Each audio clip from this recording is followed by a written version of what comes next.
All right, meanwhile, Republican Congressman Jim Jordan of Ohio breaking his silence tonight about claims he ignored sexual abuse while he coached wrestling at Ohio State University nearly 2 decades ago. He told my colleague Brett Baer in his first extensive interview on all this that the allegations are bogus.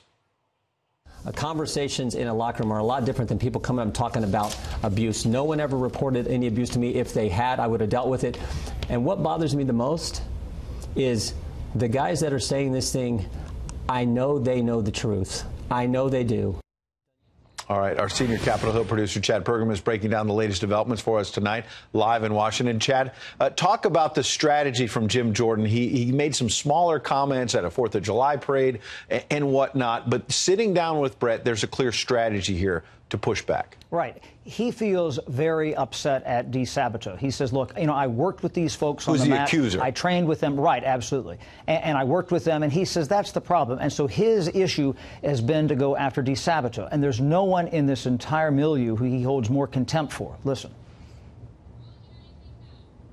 I will tell you with Mike DeSabato has a vendetta against Ohio State. He lost a licensing agreement with Ohio State. He is out to get Ohio State. He has a vendetta against our family.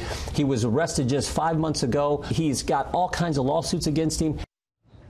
But here's the problem. There are so many people involved in this who seem to be credible, who've come forth, who aren't named Mike DeSabato. And that's the problem for Jim Jordan, that there's about 5 or 6 people here who say, wait a minute, Jim Jordan did know about this. There are people who knew Jim Jordan, who like him, who say, wait a minute, he needs to speak up. And now, what about his talk, Jordan, to Brett, that, look, Perkins Coie, the law firm that was gathering some of this material, sent emails out, they say, to Congressman Jordan. He says he didn't receive the email, saying you've got to do something here. Perkins Coie has a lot of business, not just the Democratic National Committee, but in the last election, we've all heard about how Perkins Coie was a law firm representing not just the DNC, but Hillary Clinton, and was involved in putting together the anti-Trump dossier.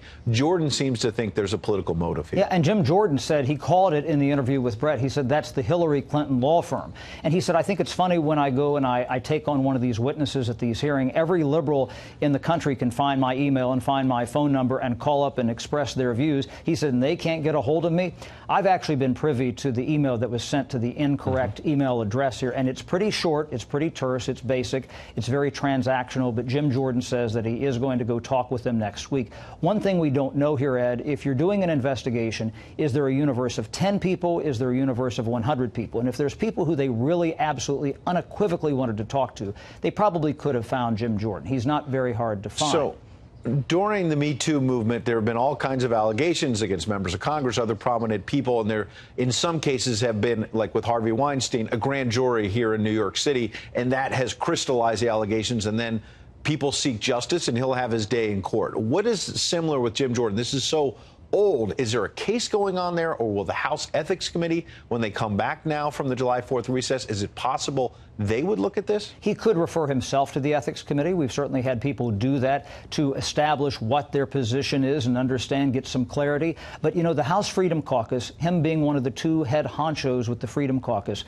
they're going to have to make a decision when members return to say, wait a minute, is there a cloud hanging over Jim Jordan? Is this a distraction? Can we weigh in on this? I've noticed that members of Congress have not been returning many phone calls. I did talk to some tonight, and they're kind of circling the wagons. They don't want to be associated with someone who might have an ethics problem like this, Ed. Because they simply don't know what's true and what's not true from a couple decades ago, I assume. Absolutely, and that's the problem. It's so hard to prove and so hard to disprove. This could be fatal for Jim Jordan if he wants to move into the leadership. Chad Pergram doing what he does best, just the facts, ma'am. Thanks, Chad.